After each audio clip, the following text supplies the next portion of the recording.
Salut tout le monde, bienvenue sur ma chaîne Ducat by Karen. Aujourd'hui, on va parler de la fameuse 748. C'est la Ducati dont presque tout le monde est tombé amoureux.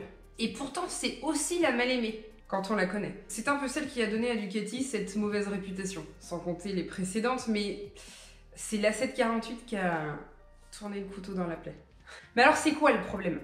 Elle est fiable ou elle l'est pas? Commençons par le commencement. La 748, c'est la deuxième Tamburini à arriver sur le marché de la moto.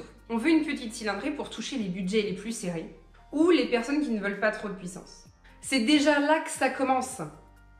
Petit budget. On sait ce que ça donne, ça. Tout le monde va la bricoler et ça va être le bordel. Bah oui, petit budget égale j'entretiens moi-même aux risques et périls de la moto. Je ne fais pas une généralité, hein. Il y a des gens qui se débrouillent très bien. Alors forcément, on trouve des 748 bidouillés, pour pas dire pourris. Et la personne qui vient l'acheter est super contente, mais déchante très rapidement sous l'avalanche de factures. Encore un coup à dire que Ducati c'est de la merde. Non mais oh. À chaque fois qu'on reçoit une 748 qu'on connaît pas à l'atelier, on a déjà peur de s'approcher. Cependant, nous avons des clients qui ont cette moto dans un état irréprochable et qui fonctionne très très bien. Faut savoir que cette moto a des régimes moteur élevés. C'est un moteur qui tourne vite, qui s'use donc plus vite. Logique. Donc quand on achète un 748, il faut un entretien plus rigoureux. Avec des remplacements de pièces plus fréquents. J'ai pas dit tous les 5000 non plus.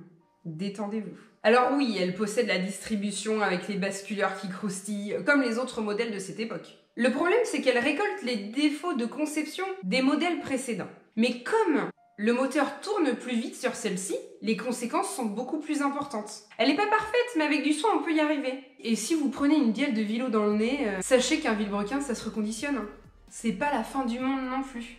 Voici la particularité de cette moto et le bazar qu'elle met dans la réputation de la marque. Donc oui, elle est aussi fiable que les autres. Faut juste savoir ce qu'on achète. Maintenant, vous êtes au courant. Et si vous voulez en acheter une, regardez ma vidéo « Comment bien acheter une Ducati d'occasion avant d'aller la chercher ». Pour l'entretenir, regardez ma vidéo « Frotter c'est gagner ». Et pour en connaître un peu plus sur la moto, regardez ma vidéo sur les embrayages, sur la partie cycle. Enfin voilà, il y a plein de vidéos qui peuvent vous être de bons conseils sur la chaîne Ducat by Karen. J'espère que cette vidéo vous a plu, n'hésitez pas à commenter, à liker.